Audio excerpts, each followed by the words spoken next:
If your company has been registered to ISO 9001, you have most likely worked with a certification body, often called a registrar. The majority of registrars are themselves audited, checked out by an accreditation body. In the United States, this is the ANSI-ASQ National Accreditation Board, or the ANAB, or ANAB, as some people call it. ANAB is the accreditation body for management systems certification, and an accreditation body as well for laboratories, inspection bodies, reference material producers, and proficiency testing providers under the A-class brand. So what does the NAAB do? And why should we care? Well, today we are pleased to have on our show Randy Dougherty, Vice President of the NAAB. Hello, Randy. How are you this morning? Morning. Thank you. So, Randy, first of all, before we get started, tell us what an accreditation body actually is. You know, what do they do? So what is ANAB's function? ANAB's function is to evaluate certification bodies and make sure that they conform to the international standards, of which some of the key requirements relate to both competence and impartiality. Okay, and why should we care? I mean, I would say most registrars, most certification bodies, well, not all, but certainly probably 95 or 99% of them are accredited, both here in the United States and in Europe as well. Why should we care? Why does it matter if my accreditation body is accredited to the NAAB? Well, a couple of reasons. First, informed purchasers likely are not going to accept an unaccredited certificate. And I'm thinking of sectors like the automotive industry, the aerospace sector, the telecommunications sector. They're going to look for a certification to be from a certification body that is accredited. So, go ahead. Second, if you're going to get certified, you want that certificate recognized internationally. So working with an accreditation body that is an IAF MLA signatory is going to give you that international recognition also.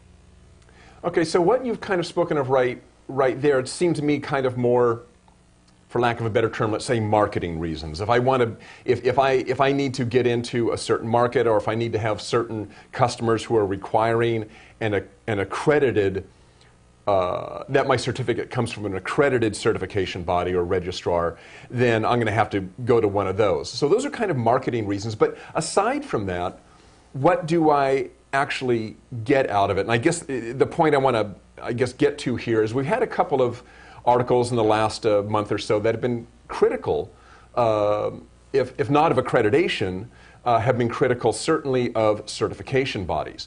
So as a customer of a registration, of a certification body, let's say Quality Digest gets registered to ISO 9000. Or we want to. And so we jump through all the hoops, we pay our registrar sends an auditor out.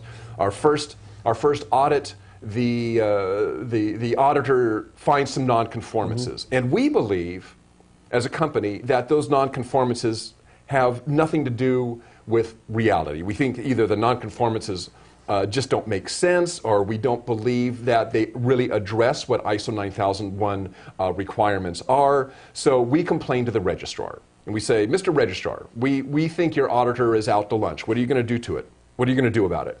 And let's say the registrar supports the audit findings, and they say, no, Dirk Ducharme at Quality Digest, our auditor stands, and we and our auditor stand by what was found. You're going to have to fix that nonconformance, or we are not going to issue a ISO 9001 certificate. So at that point, do I have an option? Can I go to the NAAB and complain? Yeah, you can. You get a couple of benefits by working with an accredited certification body. First, if the CB is accredited, they have to conform with ISO 17021, the international standard that applies to the CB, which means they have to have a documented complaint and appeals process where your complaint or appeal would be heard by people within the certification body that are knowledgeable but not directly involved in the dispute you have, so that they can make an unbiased decision. But if you're unhappy following that, yes, you could make the complaint to ANAB. And in fact, we've made it fairly easy for people to file a complaint You can do it directly from our website. And what would the ANAB, I'm sorry, it's easier for me to say ANAB. What would ANAB do?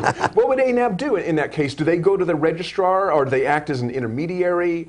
I mean, do you have any power, so to speak, over the certification body? Well, yeah, we have the same kind of power over a certification body that the certification body would have over you. If the certification body doesn't conform to requirements, then they could lose their accreditation. The process we use is we would look at your complaint and we would assign it to an investigator. Now, the investigation is going to vary depending on what the complaint is, but it could include us going to the certification body's offices again. It could include us coming along on the next audit that they do with you, trying to find out what the issue is and make a decision. So, yeah, we try to actually provide confidence to you that your complaint's been heard. We understand your complaint, but then we make a decision about what we think the actual valid answer is. Sometimes we're going to support the CBs, sometimes we're going to support you. And Randy, I had a quick question that just kind of came to me, and I don't want to spring it on you, but what the heck, we got you, so I will.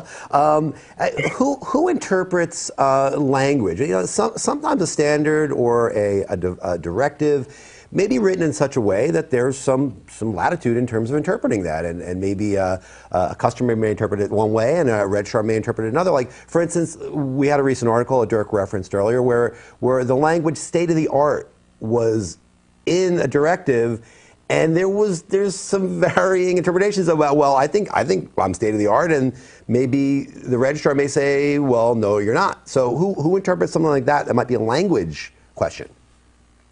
Well, if it's a straight interpretation of the standard, we'd go back to the standards body and ask them to clarify the language if what you're asking for is a straight interpretation of what does the standard say. If the issue is one where you don't agree with how somebody's applying the words of the standard, because there are a lot of disputes where you can have difference of opinion and the words of the standard will support either party's application of the words, if you will. In that case, you could go to the International Accreditation Forum Technical Committee and you could ask them to give a consensus opinion of how that wording should be applied. Okay, and Randy, well, we're kind of running out of time here, but just to recap, this is kind of what I got from this, and feel free to tag on here at the end. So it sounds like you're saying that the value of an accreditation body in terms of what the client gets from it is, number one, their certificate, if it comes from an accredited registrar or certification body, is going to have more widespread acceptance, both here in the United States within their customers and, of course, internationally. And also that you have some place to go if you disagree with your certification body with their findings. You have somebody above them that you can go to in order to dispute any findings. Is there any other advantage to accreditation? Well, I think you hit a couple of the key ones that would affect an organization that's being certified. I think those are probably the key points. Okay. Well, Randy, thank you for joining us this morning, your afternoon. We appreciate you being on. Once again, I believe you said that there is, if you do have a dispute, just since we were talking about this, I believe I did see there was a link on your website where there's actually a form you fill out if you have some sort of dispute. Is that right? Yep, that's correct. And once the thing is entered into the system, we have to deal with it. So you can have confidence that if you do file that complaint, there is going to be action on it. Okay. Well, thank you. That was Randy Dougherty, Vice President of the ANAB. Randy, thank you for joining us. Thank you.